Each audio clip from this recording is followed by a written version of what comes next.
Loretta O'Brien got Americorp to come and help rebuild the gardens at Pacifica Gardens, and they provide food, as we all know, for the Resource Center. When we started in 2008, we were trying to figure out how it was that we would build the garden, and we had very, very little money. And so we were thinking, wow, maybe we could figure out a way to get an Americorp team. You know, Roy had mentioned it, and Gail had done a presentation. But it took us a while to be able to get the logistics and the money put together in order to do that. So we've actually had a dream of having you guys here for many years. Wow. I've been working with the garden since the very beginning for the last 8 years. And our Americorp project has been more than 1 year in planning. We had to write a 25-page proposal to Americorp in order to explain our project and send them drawings and meet with them and tell them how we were going to feed the kids and where they were going to sleep. There was a lot of prep work getting ready for this, and then a lot of work raising money to buy all the materials. And so I came by one Saturday and immediately fell in love with it. It just felt like coming home again in a way. So I've been volunteering here for 3 years about, and I guess I became the master hole digger. I'm not sure if I still have that title or not, but I came to the work humbly that way, and then since then I've learned to double dig, plant things, harvest, you name it. I just jumped in, and somewhere along the line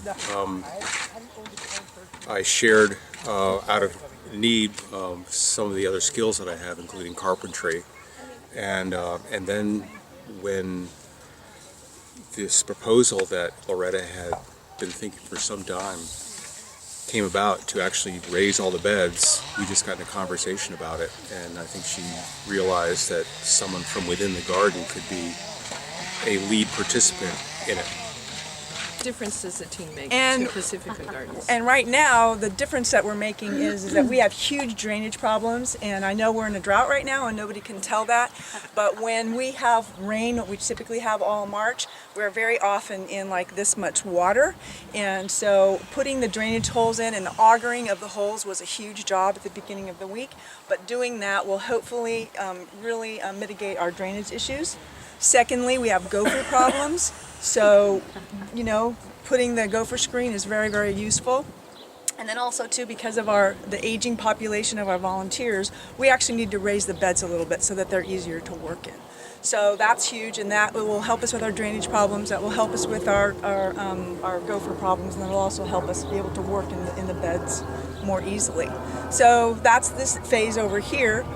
And then we have a couple of other things planned, you know, as we're working back there, just basic storage, things that we haven't been able to put together. We've kind of had piles of stuff for the past 7 years, and so getting that compost bin back there and some new tables that have kind of fallen apart. So it's huge. Being able to have this sort of, you know, this infrastructure improvement like 7 years into it is makes the garden more efficient, makes us able to produce more food, makes us be able to have more field trips for the school district children, and be able to donate more to the Resource Center. We're community partners with Pacifica Resource Center, which is the safety net organization here in Pacifica.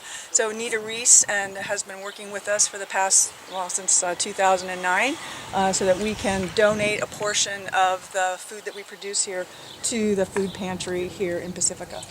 That's an incredible Yeah. opportunity for everybody. And I just want, Gail and I were talking about this yesterday. What's the difference between this and a community garden? I mean, what's the? Because you're a unique Right. setup. Right, so we have a different model. So the traditional community garden is one in which, you know, we have a bed, a community member can rent the bed. They're kind of autonomous, and they're bed planning whatever they want to grow, and harvesting it's on their own. You have to do battle with the gophers themselves. Exactly, yeah, you're kind of on your own. We work in community together, so nobody kind of owns their own bed, if you will. So we have a master plan for the garden annually, and everybody works together, and when we harvest, we split the harvest between the people who work in the garden and the resource center. So that's kind of like a little different of the traditional type model.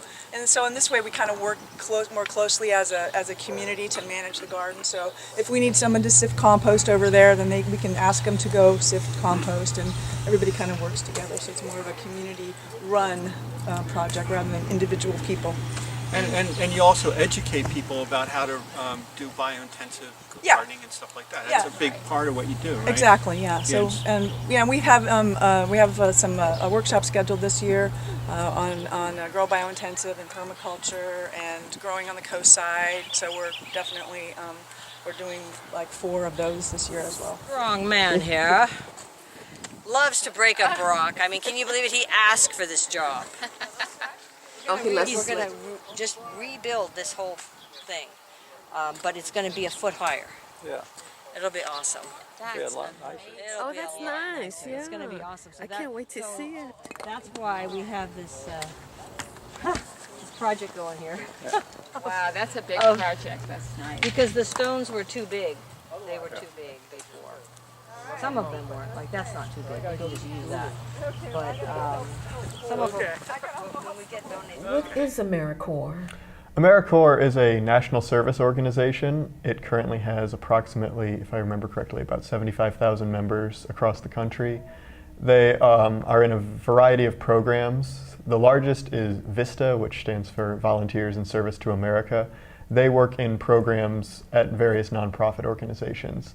They might be in volunteer coordination or other efforts like that.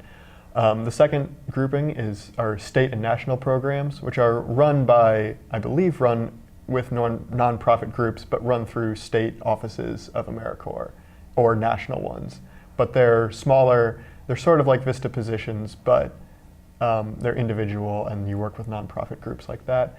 And then the group that we are in is the National Civilian Community Corps, or NCCC, which is a program for 18 to 24-year-olds who are U.S. citizens. They work in teams of approximately, usually start out at about 12 people each team. There are 5 campuses across the country, one in Baltimore, Maryland, one in Mississippi, one in Vinton, Iowa, one in Sacramento, California, which is our campus, and the 5th is in Denver, Colorado. In NCCC, our program, we perform various projects over those 10 months. We go to different states. The Sacramento campus is the home base of the Pacific region, which goes to 10 states around the Pacific area, including Alaska and Hawaii. So we started our first project in Utah last fall, and then we've been in California since January. And we will be going to Oregon starting in April. I'm a unit leader with the Americorp National Civilian Community Corps Pacific Region Campus. And so what my job entails is managing teams that are on projects, doing community service in communities throughout the Pacific region of the United States. And so one of the things that I'm excited about with working with Pacifica Gardens is that the community came to our organization, the NCCC, and requested that we send a team to help them with their mission of establishing this garden. And so I was happy to be able to assign Green 5, the team that's here working on this project, to give them that added, we like to give them a variety of skills and tasks that they learn over their 10 months of service. And I thought this was an excellent opportunity for them to learn about gardening and just to get to see the beautiful coast of California, and just add those tools that they will learn working on this project to their toolkit for their future life and service.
Young adults who are all about making good, positive things happen in life.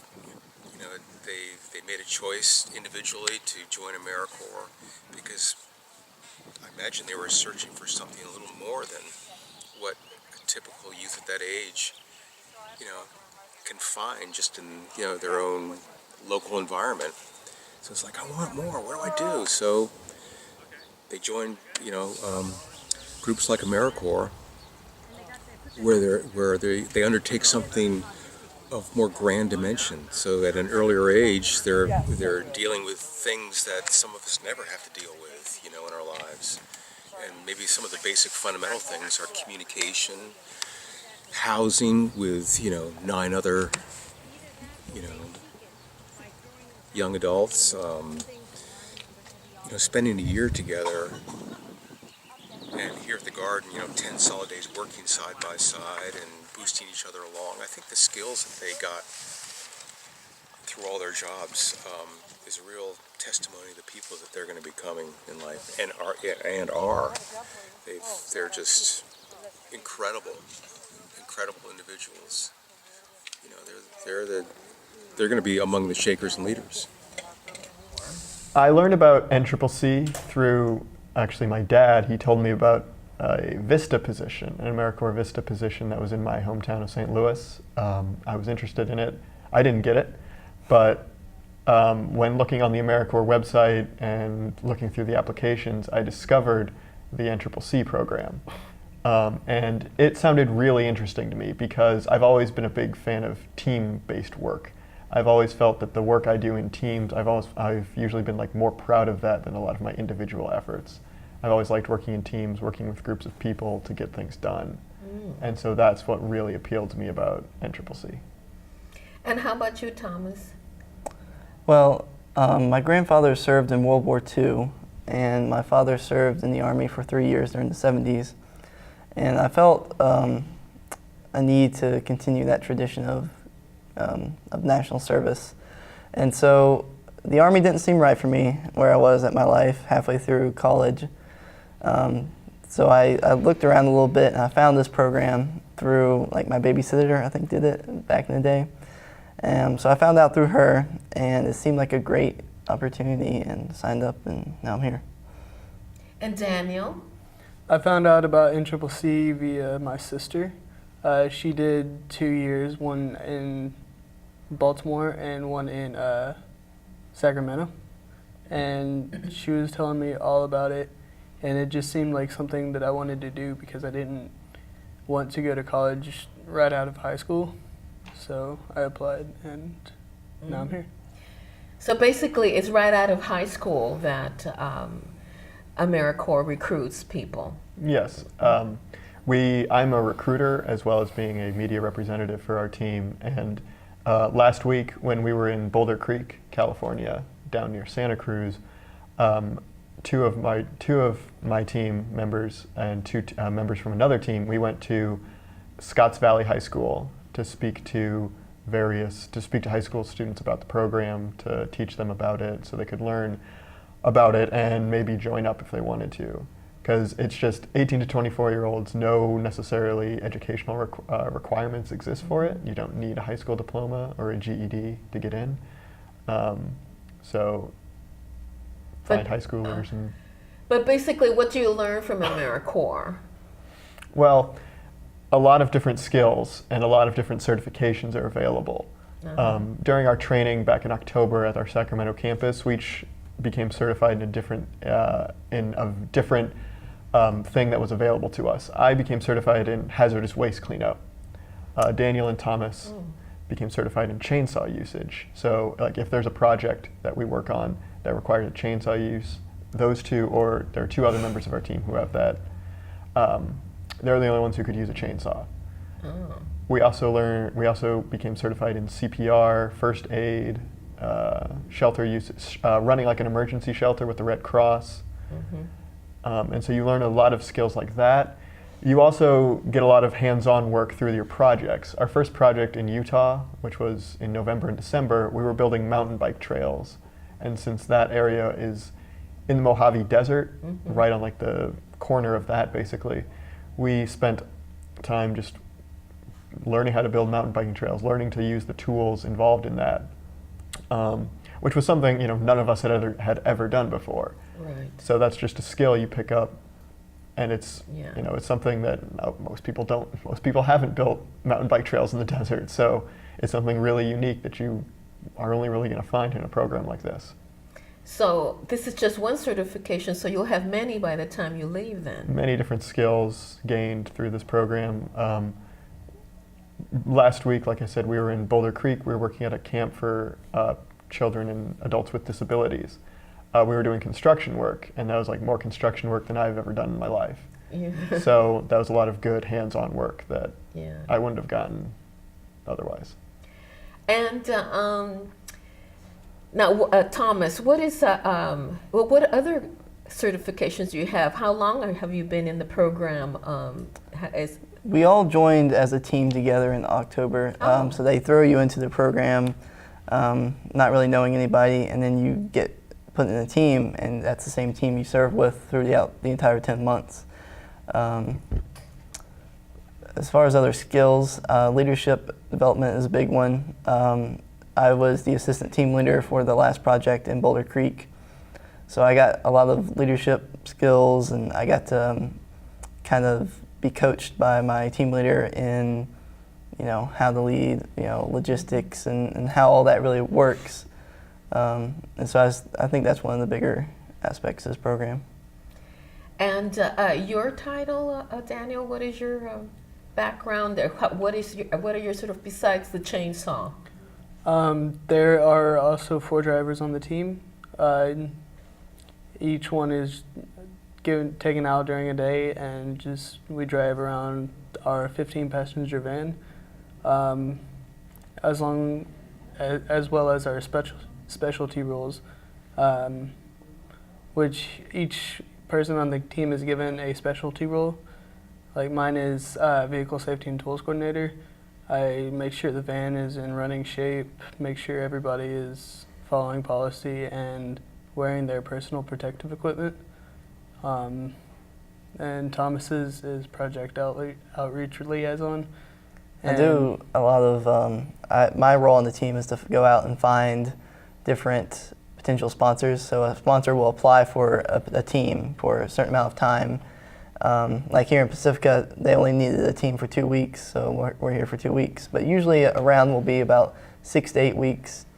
And I go out into the communities where we serve and find nonprofits and government entities that have work for a team. I try and fit a team, to their project.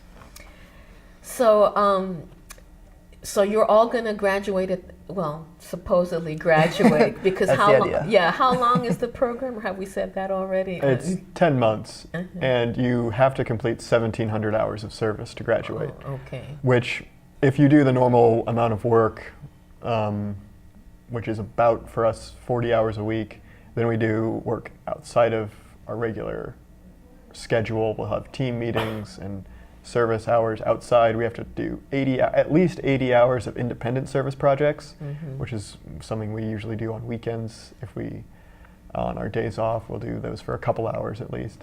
And that could be working with a small group in a city, who's, working at a thrift store. It's like we were in Nevada City, California. We worked at a thrift store, helped them sort their back stock. Right. And they have to be with a nonprofit or government agency or like a religious group. We were working, that thrift shop was through a Catholic church, so. Yeah. Wow, so you're really working hard there, huh? Besides all the work you've been doing at Pacifica Gardens, you have to do something in the weekend? Yeah, we work like a normal 40-hour work week usually, and then we have team position meetings and like the ISPs, like Kevin was talking about. We usually do one of those every couple weeks. So it's a decent workload for sure. Yeah, really, yeah. And but are you enjoying Pacifica though? Absolutely. Definitely. It's a great place. I wish we could be here longer. 2 weeks is flying by.